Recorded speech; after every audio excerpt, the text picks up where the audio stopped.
Okay mga boss, kasama ko si Bossing. Siya yung matagal na dito. Anong pangalan mo, sir? Merlito po. Merlito. Ganda ng pangalan mo, ha? Parang pangalan ng alak, no?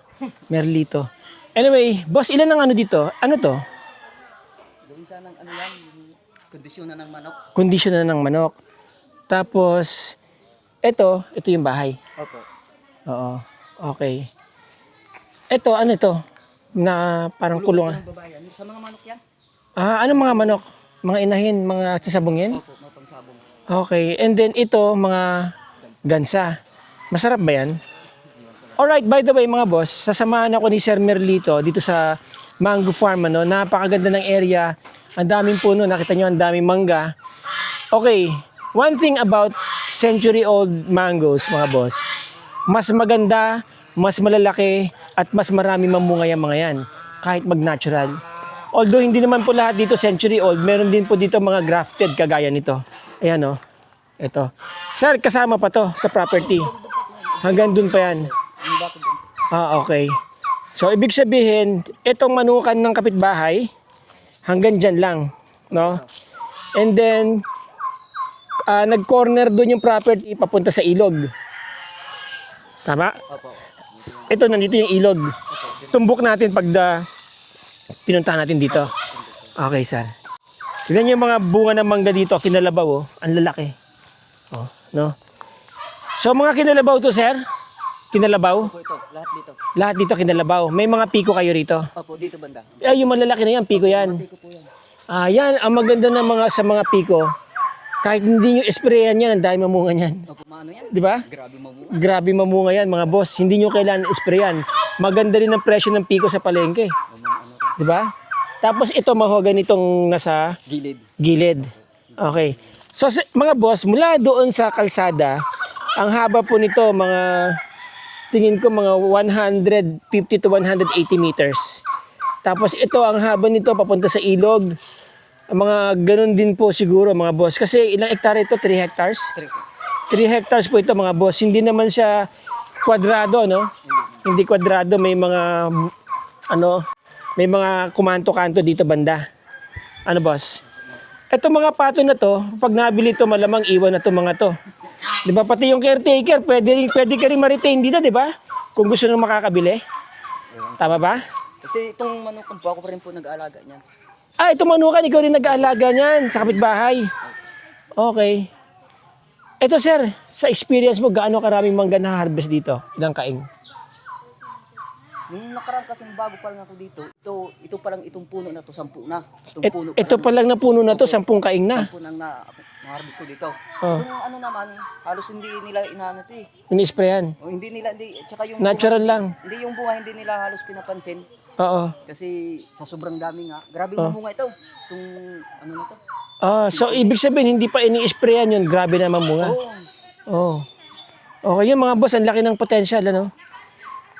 Yun po ang maganda sa century-old tree. Ito, mga Indian mango. Diyan po. Okay. So, ito po yung ilog, mga boss. Dito. May daanan tayo dyan, papuntang ilog. Higit po siya. Ngayon, may mga alaga ako magsasabungin. Opo. Dito sa loob, Dito wala. wala na. Kabila. Yung mga inahin lang ito. Mga inahin lang, mga Texas yan. Opo, mga ano po yan. Mga talagang winning breed. Opo, mga point. Bakit meron kayo mga ganito? Para hindi siya ano. Hindi, para sa inyo. Ang dami nyo dun, no? Ayun, no? Galing po yan sa poultry. May poultry sila dati. Po. Hanggang ngayon, may Hanggang ngayon may poultry sila. Saan banda? sa papuntang lupang pangako. Okay. Kaya may mga ganyan sila. So, may-ari pala nito mga boss, may poultry. Ilan ang baka dito? 5 po. 5. Okay, mga boss, hindi natin alam kung kasama yung mga baka sa presyo. Ang presyo po nito, 800 pesos per square meter. Mga boss. Magandang presyo na po yan. Located po ito sa Iba, Zambales. Malapit na po ito sa bayan ng Iba. Mga 10 minutes, 15 minutes, nandiyan na po kayo sa downtown Iba, mga boss, o sa town center ng Iba. Iba is capital of Zambales, ha? Okay. Doon tayo galing, ha? Ito yung bahay, mga boss. Sir Glenn Sergio, shout out sa iyo. Pasensya ka na, medyo mabilis minsan yung camera natin, ano? But anyway, ito yung bahay na pinanggalingan natin. Nandun po yung gate. So, dire-diretso yung bakod.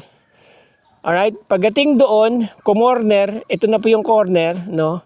45 degrees. Ito na. May kubo-kubo ka pala dito, boss. Hindi nakasama yan sa property. Ito may bakod din yan. Puro mahogany po yung nakatanim sa paligid ng bakod, mga boss. Yan. Okay, pagdating na naman dito, mga boss, dito, yun, bakod na yan, yung may yero. Opo. Pero Okay. kasama pa po yun sa kabila. Kasama pa yung sa kabila. So, dumire-diretso pa yan doon sa ilog. Tumumbok na to sa ilog. Opo. Ayun, kanto na yan. Ito. Tumbok na po to sa ilog, mga boss. Dike na po yung ano yan. Kadikit yan, ano? Dike na. Opo. Yung dike na. Dito malilim, oh. Ang bakod nila, mga boss, mga sir, concrete post, tapos may mga barbed wires. May chicken wire din na nakadoble. Okay? Diretso yan hanggang doon. So, hindi lang to mga, baka mga nasa ano pa to, mga boss. Tama, 150 to 200 meters, no? Basta mahaba siya.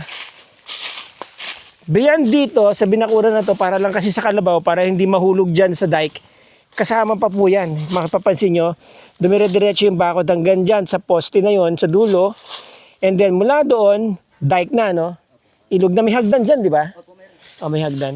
Okay. Umano pa po yan yung parang pumatag. Tapos Ilang puno ng mangga meron dito, boss? 60. 40 po yung kinalabaw.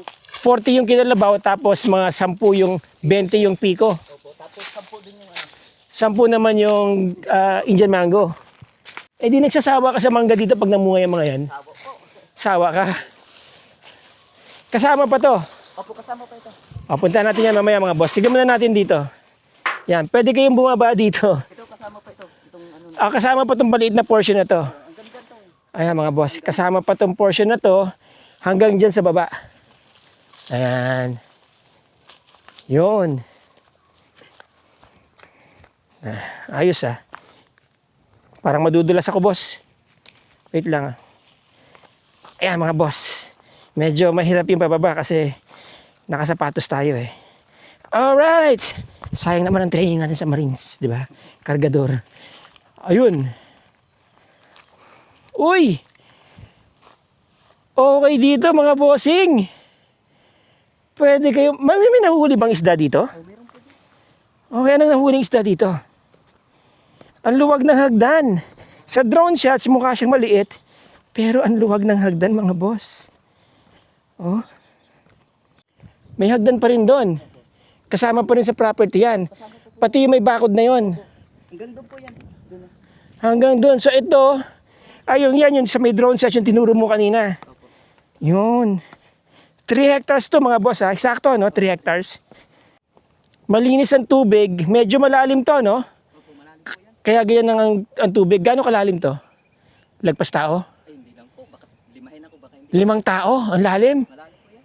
Kaya pala ganyan. Oh, ang sarap maligo rito, mga boss, pag malalim. Ito lang naman portion na to, ang malalim, no? Yung, ito dito medyo ano yan. Yung dumbanda. Malalim talaga. Malalim talaga yon. Umiikot ang tubig yan. Kasi dati po yung binako. Umiikot, ibig sabihin, delikado dyan. Opo, yung banda. Pero dito, okay. Ito, okay dito. So, dito mga boss, pwede kayo mag-jet ski. Lalabas kayo dun sa dagat. Di ba? Opo, Oo. sa tulay.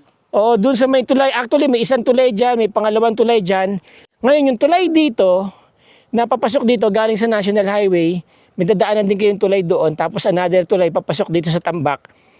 Sa kabila niyan, may buo na pong tulay, tagos na kayo ng Botolan, mga boss. Singit ko lang sa video, no? Ito yung bypass road.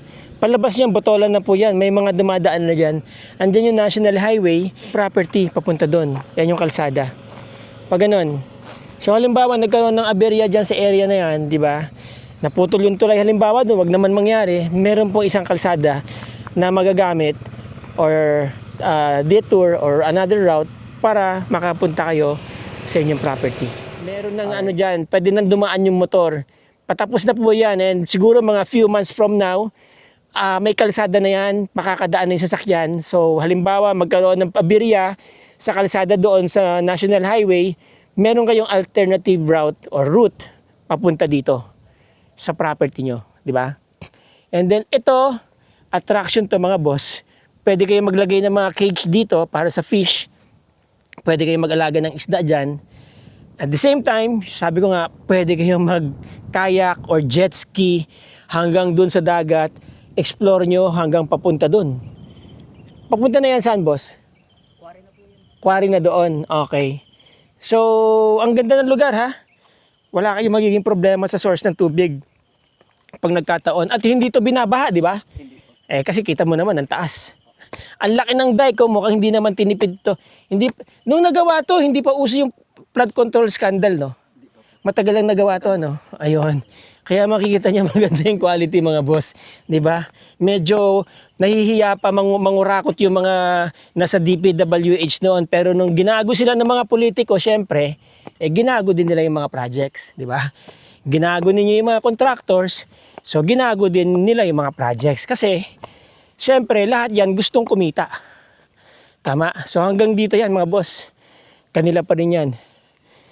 Binakuran lang yan para hindi makalabas yung baka. Alright. Tara, explore natin yung paligid. Yun, madali lang paakyat eh. Yung pababa nakakatakot eh. Okay. Ikot tayo, mga boss.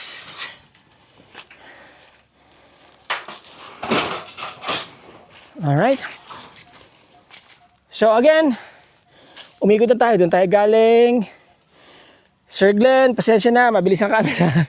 Yan. Tapos, dire-diretso na tayo doon. Yan sa drone shots, mga boss. Ano yan, estimated lang yung mga boundaries dyan. Siyempre, on the ground, doon nyo na ma-eksakto kapag nagpa-relocate kayo ng muhon. Okay? Nandyan po yung kalsada. Pero, tignan natin yung boundaries. Siyempre, gusto ko ipakita sa inyo. Meron pala siyang pasture land, no? Kumbaga open, meron pa kayong open space. Pwede kayong magpatanim ng mga high value crops dito. Pwede nyo rin palagyan ng mga dragon fruits, no? Mataas din ang presyo niyan. Ang daming kambing, ha? Sa inyo yung kambing? Opo, alaga ko rin yan. Ang daming kambing, mga boss. Ayun, no? Tanong nyo na lang sa may-ari kung kasama yan sa bentahan. Ang dami nyo na, may sisimulan na kayo dito. Hindi kayo magsisimula sa zero, mga boss. 3 hectares to. Diba? Napaka-laid back ng lugar. Kung mapapansin ninyo, tahimik. Pero 15 minutes, 10 minutes away lang kayo sa town proper ng iba. And someday, few years from now, of course, dadami na ang residente dito, mga boss. Ito, someday pwede nyong i-develop into subdivision. 3 hectares to eh. Ang ganda ng area, oh. So ito na yung budulo ng boundary. Sa unahan pa.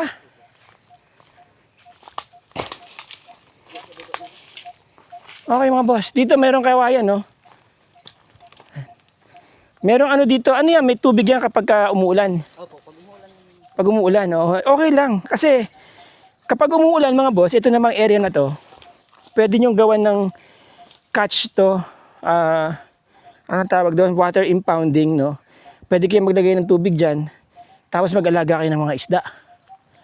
Diba? Para hindi masayang yung tubig. Kagaya ngayon, tagtuyot, El Nino, walang tubig.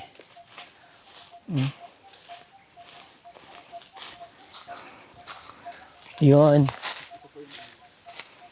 Okay. So yan, meron na naman kayong access ng ilog dito, mga boss.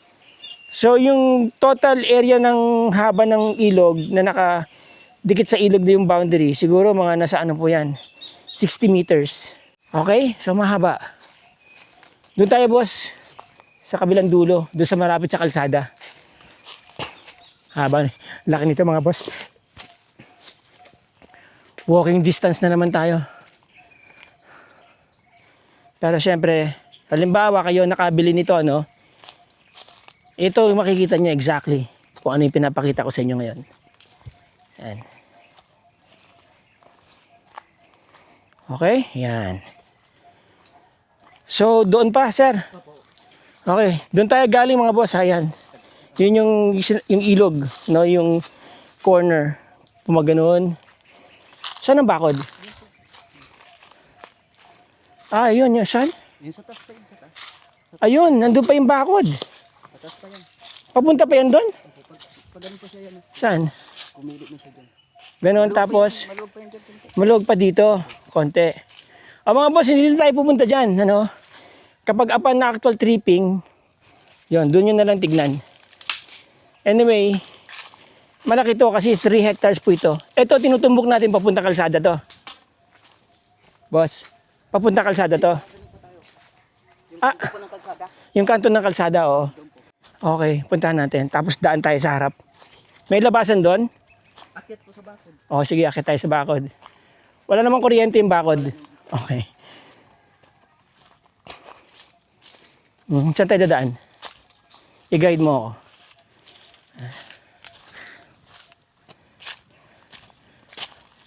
Okay. Ayun. So, dito pala parang nagbuntis. Oo. Yun po kasi pinanggalingan natin mga boss. Ayan, oh. Yun yung mga naka-stack na galing sa poultry. Nandun ang gate nila.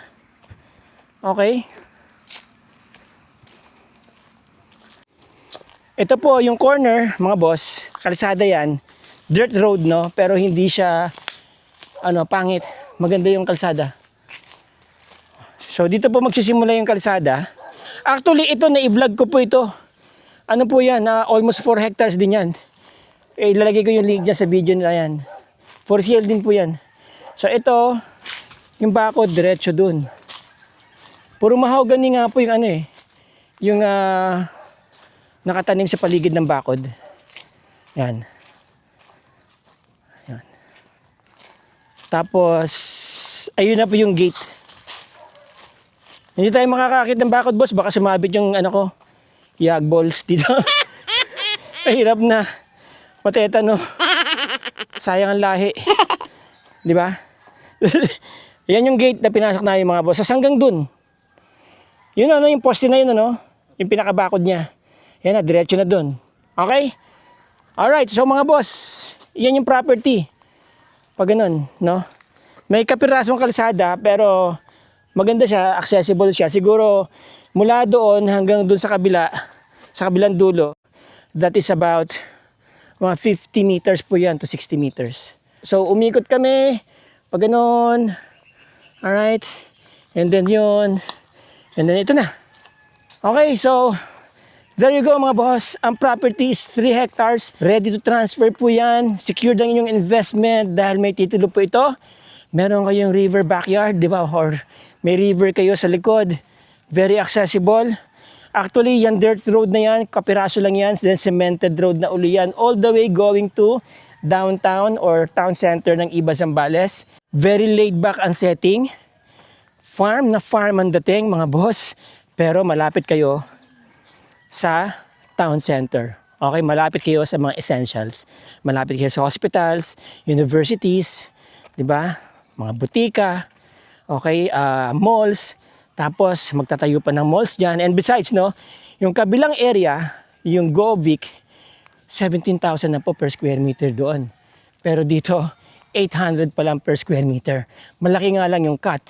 Yan, meron na silang mga structures dito na pwede nyo magamit. Okay, ito to? Kulungan ng manok? Kambing po. Kambing. Opo. Ilan ang kambing nyo? 38 po. O, 38. Baka sakaling matawaran nyo na yung kambing mga boss. Bukod sa mangga, may iba't iba pa sila mga punong kahoy dito ha. Ayan. May langka. No? Bayabas. May bunga ba? Wala. Malilit pa. Buti walang bunga. Pipitasan na ako. Okay, so there you go mga boss, mga sir. Ang property is 3 hectares. Selling for 800 pesos per square meter. Direct price yan from the owner. Pwede pa siguro kayong tumawad. Kung interesado kayo, nandyan ang aking contact details. Mga boss, mga sir, lapit namin kayo sa owner. Kayo na po mag-usap. And by the way, wala pong OP yan mga boss, mga sir. Ha? Presyo po talaga ng owner yan. Again, maraming salamat sa inyo mga boss, mga sir. Maraming salamat sa inyong time. Maraming salamat sa inyong panonood. Let's be grateful every day mga boss, mga sir. Till the next vlog. Ciao.